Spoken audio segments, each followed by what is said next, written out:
Hello दोस्तों, नमस्ते, प्रणाम। कैसन बानी लो आप लोग। हम तो आशा करते हैं कि आप लोग बहुत अच्छा हो खबलो। और आज हमने के सास बहू मिलके एगो बहुत ही अच्छा झूमर सुना होता है। तो आप लोग के कैसन लगी कमेंट करो हम लोग। पिया परदेस गइले हमेशा मजा के गइले, पिया परदेस गइले हमेशा मजा के गइले। घरवा में देवरा बासे आन तनी तनी बची के रहिया।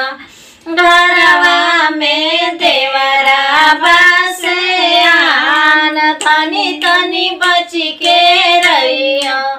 दूरही से खाना दिया, दूरही से पानी दिया, दूरही से खाना दिया, दूरही से पानी दिया, दूरही से बोली बाती अइहा, तनी तनी बच के रहिया।